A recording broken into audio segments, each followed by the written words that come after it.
Après avoir été, il y a une décennie, un laboratoire d'une forme de contestation populiste, les pays de l'Europe centrale et orientale sont désormais le laboratoire de l'autoritarisme euromondialiste sous égide bruxelloise. On rappellera qu'au sommet de la pyramide trône toujours le coup d'État de l'élection présidentielle roumaine de fin 2024, annulé brutalement en plein processus électoral afin d'empêcher le mauvais candidat de remporter la partie. Mais la Hongrie n'est pas en reste depuis que les électeurs hongrois ont mis aux affaires Péter Magyar. Élu très largement, avec une majorité constitutionnelle des 2/3, avec pour seul dénominateur commun le rejet de Viktor Orban, Péter Magyar s'est fixé pour objectif la déconstruction de l'héritage Orban et la réconciliation avec Bruxelles. Et fort de sa majorité constitutionnelle, Péter Magyar a entamé à pleine vitesse son programme de déconstruction. Le président de la République, un proche de Viktor Orban, a par exemple vu son mandat terminé par un simple amendement constitutionnel. La plupart des plus hautes instances publiques voient leurs membres démissionner en cascade, de la Cour des comptes à la Cour constitutionnelle. Une réforme constitutionnelle limite désormais, de façon rétroactive, à 2 mandats de 4 ans, la durée maximale de l'exercice du poste de Premier ministre, ce qui empêcherait donc Viktor Orban de revenir aux affaires.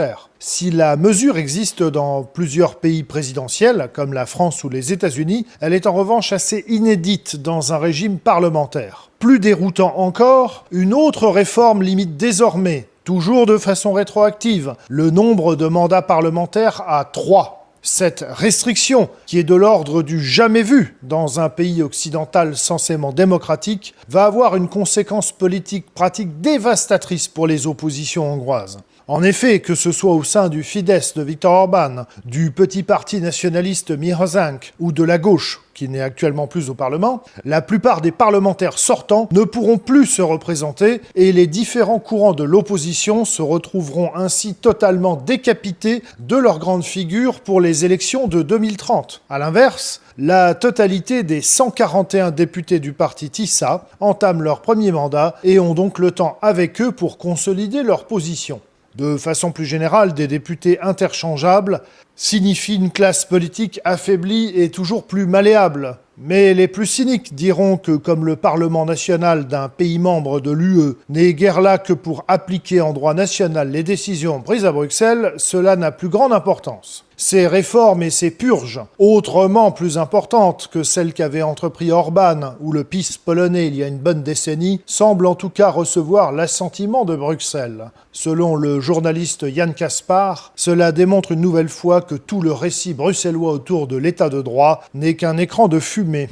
Péter Magyar domine de manière écrasante la vie politique hongroise, mais il est vrai qu'il s'adonne à un certain nombre de pratiques qui, sur le plan du respect de l'état de droit, aurait, à l'époque, pendant les 16 années de gouvernement de Viktor Orban, provoqué une levée de bouclier absolument considérable à Bruxelles, à Paris, à Berlin ou au temps de Joe Biden. Savoir que quand même, il y a quelques jours, il a été ordonné de saisir les données et les serveurs du parti Fidesz. On s'imagine bien ce que cela aurait provoqué si Viktor Orban avait décidé, comme ça, sur un coup de tête, de s'attaquer aux serveurs informatiques son parti d'opposition. Par ailleurs, la manière dont il a repris la télévision publique est plus que douteuse, c'est-à-dire on pouvait s'y attendre, bien sûr, tout ça rentre dans quelque sorte la normalité du jeu politique, mais il a décidé de couper tout simplement les ondes pendant plus d'une journée de la télévision publique, en faisant passer en boucle un message, en expliquant que pendant ces années, la télévision publique avait menti, que maintenant allait advenir le règne de la vérité. En réalité, on s'aperçoit qu'avec cet aspect orwellien qu'a le pro-bruxellisme, tout cela ne pose absolument aucun problème à Bruxelles et on voit bien, c'est la parfaite confirmation, comme dans le cas polonais, que tout ce que l'on reprochait d'un point de vue du respect des critères liés à l'état de droit, du point de vue de la démocratie, de l'autoritarisme, etc., n'était qu'un écran de fumée. Si on est du bon côté du manche, comme c'est le cas de Péter Magyar, eh bien, il n'y a plus d'état de droit et tout est permis. Mais comme le dit l'adage, il n'y a pas loin du Capitole à la roche tarpéienne, et tout porte à croire que l'adversaire le plus dangereux de Péter Magyar n'est autre que Péter Magyar lui-même. C'est ainsi qu'il a provoqué son premier grand couac de sa mandature. Après être parvenu à évincer, pour ne pas dire dégager, le président de la République élu à l'époque du Fidesz, le Premier ministre s'est donc mis à la recherche d'un nouveau président. Un nom est alors apparu, celui de la légendaire joueuse d'échecs hongroise Judit Polgár, meilleure joueuse féminine mondiale de tous les temps et qui a également compté parmi les tout meilleurs joueurs masculins. Le coup semblait très bien pensé. Bien que d'orientation plutôt libérale, Judit Polgár ne s'est jamais vraiment mêlée de politique et sa personnalité connaît l'approbation d'une immense majorité de Hongrois. Sauf que voilà, patatras, Péter Magyar a publiquement sollicité Judit Polgár pour devenir la prochaine présidente de la République, sans même l'avoir consultée au préalable. Résultat des courses, cette dernière a très rapidement poliment décliné la proposition, expliquant qu'elle ne se sentait pas la force de travailler à la réconciliation d'une société aussi divisée que la société hongroise.